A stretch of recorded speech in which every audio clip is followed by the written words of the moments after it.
تبسم للحياة تساءل قل أين الطريق لا تحزن تفاءل هو الله يرضيك تبسم. بسم الله الرحمن الرحيم. Assalamualaikum warahmatullahi wabarakatuh.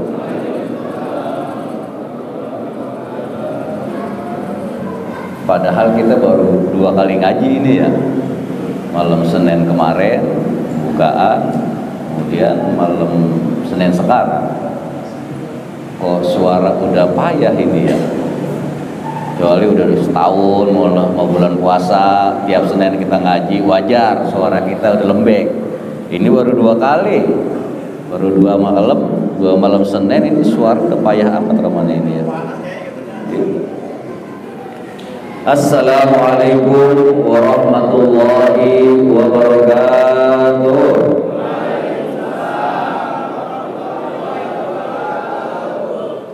Ini kalau motor lambretak ini.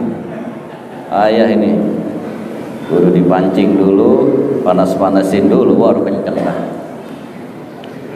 Alhamdulillahirabbil alamin, wassalatu wassalamu ala sayyidil mursalin sayyidina wa maulana Muhammadin wa ala alihi wa sahbihi ajma'in, amma ba'd.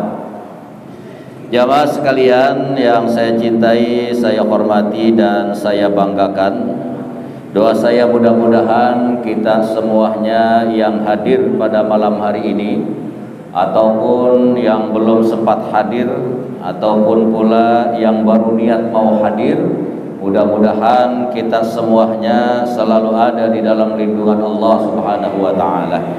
Puja, puji dan syukur kita panjatkan kehadirat Allah Subhanahu wa taala atas berbagai macam nikmat yang Allah limpah ruahkan kepada kita, sehingga alhamdulillah di malam hari ini, di malam Isnin, kembali kita sama-sama dapat hadir, duduk dan bersilaturahmi di majelis taklim kita ini.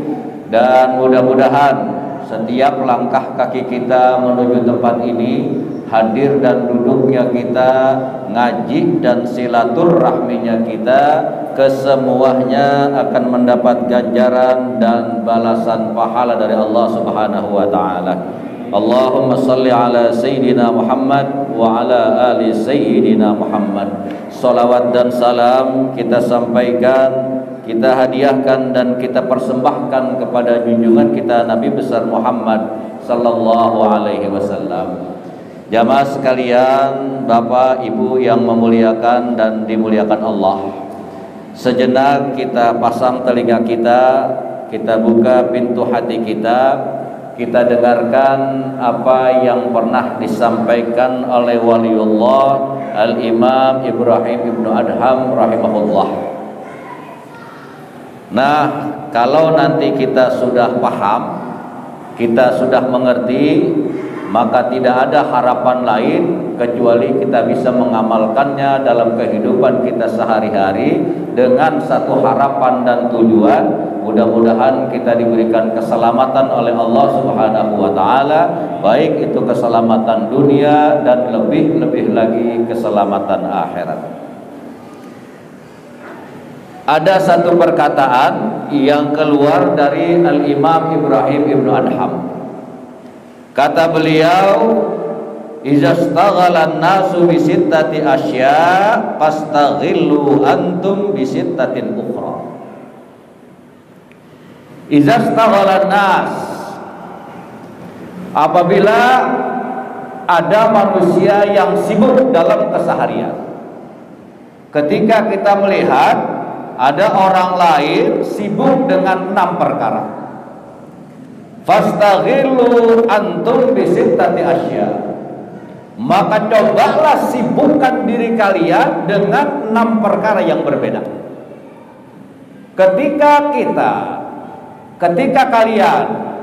Ketika kita semua melihat ada seseorang, melihat ada satu kelompok, mereka sibuk dengan 6 perkara, maka sibukkanlah diri kita dengan 6 perkara yang berbeda, 6 perkara yang lain. Idza staghalan nasu bi uyubin nas fastaghillu antum bi uyubi anfusikum.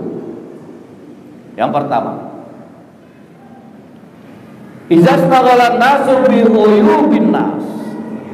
Ketika ada manusia dalam kehidupan kesehariannya, mereka sibuk berupaya dan berusaha semaksimal mungkin untuk mencari-cari keaiban orang lain. Fastaghillu antum bi uyubi anfusikum. Maka cobalah sibukkan diri kamu sendiri dengan keaiban diri sendiri. Kira-kira bisa dipaham nggak? Nah, ketika kita menjumpai orang lain, kita menjumpai sekelompok orang lain, mereka itu sibuk aja ngutak-ngatik. Mereka sibuk selalu mencari-cari tentang kekurangan, tentang kejelekan, tentang keaiban orang lain. Maka kita berusahalah untuk menyibukkan diri mencari keaiban diri kita sendiri. Ma'asyiral muslimin wal muslimat rahimakumullah. Kita ini manusia biasa. Kita bukan malaikat, kita juga bukan anbiya. Kalau mereka para malaikat maksum, begitu juga para anbiya maksum. Dalam artian mereka terpelihara dari perbuatan jelek, terpelihara dari perbuatan aib, bersih diri mereka. Nah, sementara kita sebagai manusia biasa, udah pasti pada diri kita ini akan ada kekurangan, akan ada kejelekan, dan akan ada keaiban. Nah, ketika kita mendapatkan ada orang lain yang sibuk mencari kuntak-katik keaiban orang lain, maka cobalah kita ini mencari keaiban diri kita sendiri. Oh iya ya, kenapa saya harus menjelek-jelekan orang lain? Kenapa saya harus membuka keaiban-keaiban orang lain, sementara pada diri saya juga banyak kejelekan, sementara pada diri kita juga banyak keaiban? Ma'asyiral muslimin rahimakumullah. Betapa sayangnya Allah kepada kita. Ketika kita melakukan kesalahan kepada Allah, ketika kita melakukan maksiat kepada Allah, ketika kita berbuat dosa kepada Allah Subhanahu wa taala, apakah kita langsung diazab oleh Allah? Enggak, ternyata. Kita ninggalin sholat. Kemarin bulan suci Ramadan kita enggak puasa, berbagai macam kesalahan kita lakukan, Allah tidak akan langsung memberikan azab kepada kita. Ini sayangnya Allah. Oh, seandainya setiap kali kita berbuat dosa langsung diazab oleh Allah, ketika kita berbuat maksiat langsung disiksa oleh Allah, enggak usah berat-berat siksa dan azabnya, satu kesalahan satu bisul aja. Satu kesalahan yang kita lakukan, sama Allah dikasih azab satu bisul. Kira-kira muka kita penuh gak sama bisul ini? Penuh. Tangan punya dosa, bisul semuanya. Mata punya dosa, dua-duanya ada bisulnya. Hidung punya dosa, ada bisulnya. Mulut, bibir, atas bawah ada dosa, hancur muka kita, saudara. Tapi betapa sayangnya Allah Subhanahu wa taala. Nah, sebegitu sayangnya Allah Subhanahu wa taala, Allah tahu, Allah Maha melihat bahwa setiap diri kita ini ada kekurangan, setiap diri kita ini ada kesalahan, setiap diri kita ini ada keaiban. Tapi ditutup oleh Allah Subhanahu wa taala. Sering kita dalam lantunan doa, Allahumma astur uyubana ya Allah. Ya Allah, tutupi segala keaiban saya, keaiban kami ya Allah. Nah, sebegitu sayangnya Allah sama kita. Tapi kenapa terkadang ada manusia yang dirinya sendiri penuh dengan kekurangan, penuh dengan kejelekan, penuh dengan keaiban, tapi sementara mereka itu sendiri sibuk mencari-cari keaiban orang lain. Nah, ketika kita ketemu orang model begini, jangan kita ikuti. Fastaghillu antum bi uyubi anfusikum. maka cobalah rabah diri sendiri, cobalah muhasabah diri sendiri, cobalah introspeksi diri sendiri, bahwa pada diri kita juga ada kekurangan, ada kejelekan, dan ada keaiban. Jadi kita enggak usah sibuk dengan kejelekan orang lain, enggak usah menyibukkan diri dengan keaiban orang lain, tapi sibukkanlah diri kita ini dengan keaiban diri kita sendiri. Kemudian yang kedua, iza staghalan nasu bi imaratid dunya fastaghillu antum bi imaratil akhirah. Jika ada di antara manusia mereka sibuk dalam kesehariannya untuk membangun istana-istana di dunia ini, membangun kesenangan di dunia ini, maka sibukkanlah dirimu untuk membangun istana kelak di akhirat. Ma'asyiral muslimin rahimakumullah.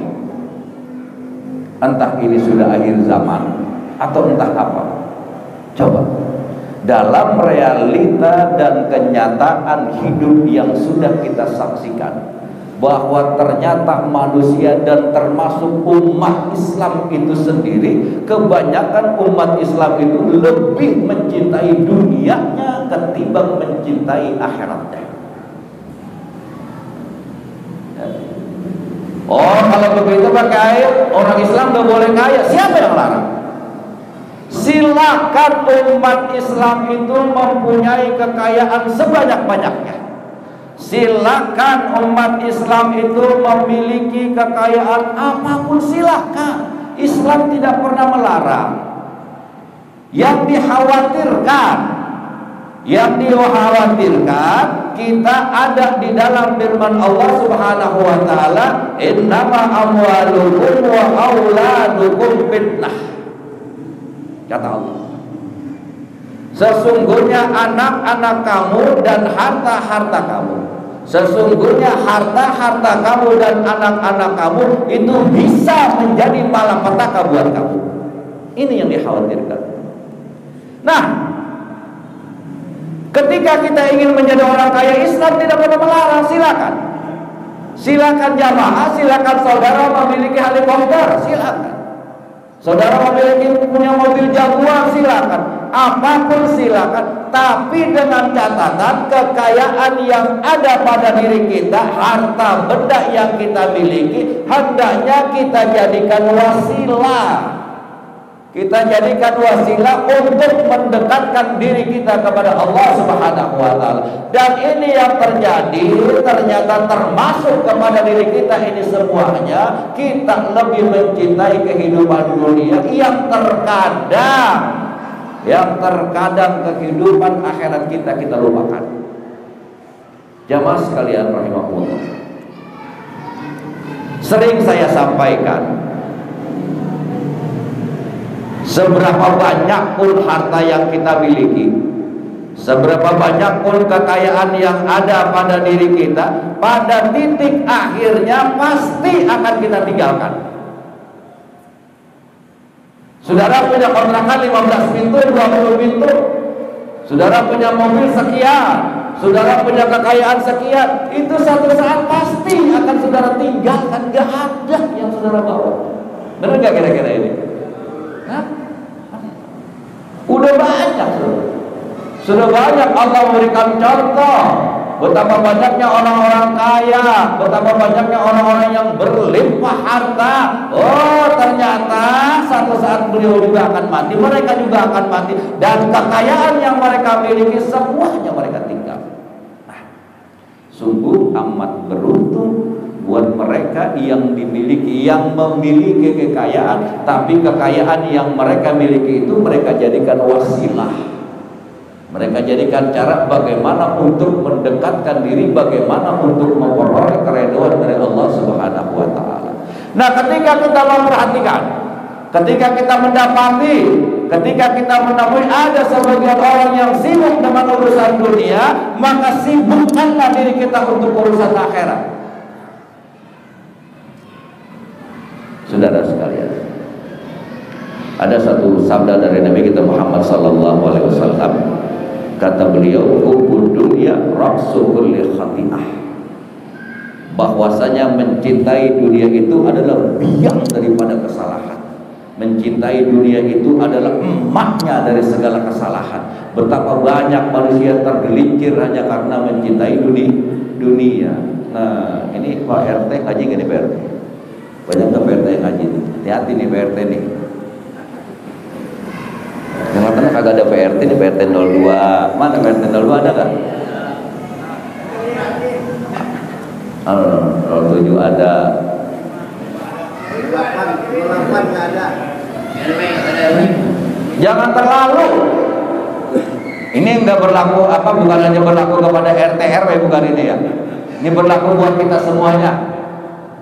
Jangan terlalu kita mencintai dunia yang pada titik akhirnya kita lupa akan kehidupan kita di akhirat nanti. Betapa banyaknya manusia, masya Allah. Betapa banyaknya manusia yang mencintai dunia, lupa dia. Karena kesibukan urusan dunianya, dia lupa dengan nanti bagaimana beratnya kehidupan di akhirat kelak.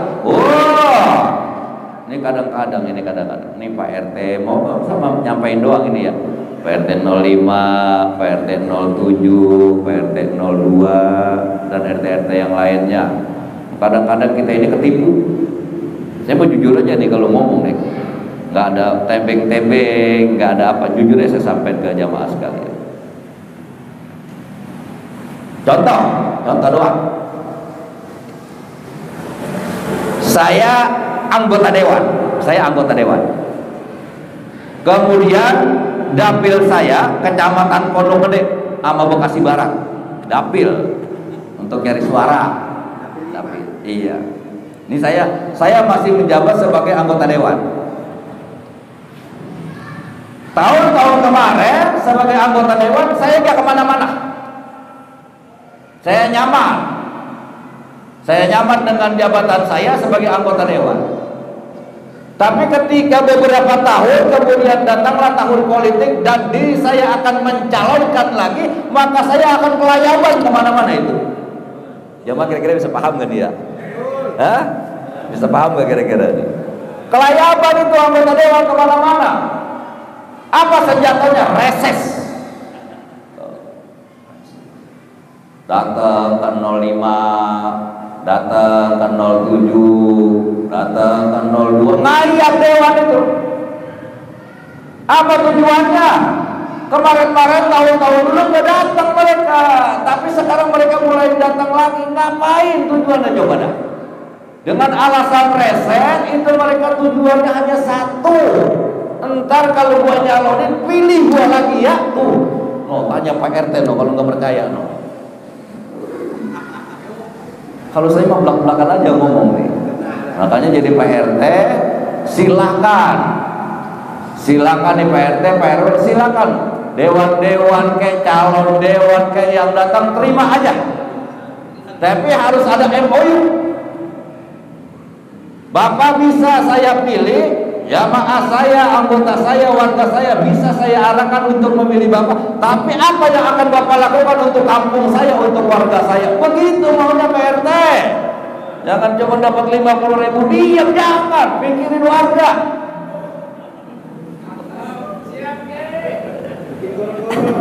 Itu banyak manusia yang sekarang ini hubudun ya, sibuk dengan kecintaannya terhadap dunia. Nah, kalaulah kita mendapatkan seperti itu, maka sibukkanlah diri kita ini dengan kesibukan akhirat. Yang terakhir, iza staghalan nasu bi talabi ridal makhluqin fastaghillu antum bi talabi ridallah. Jika ada manusia yang dalam kesehariannya dia sibuk mencari keredoan akan sesama manusia, maka sibukkanlah dirimu bagaimana caranya untuk mendapatkan keredoan dari Allah Subhanahu wa taala. Kita kembali lagi kepada Bapak RT. Kembali lagi ke Bapak RT. Ini ada RT dari Pondok Paka, ini ada nih. Banyak nih Pak RT yang kelihatannya foto-foto mulu sama dewan.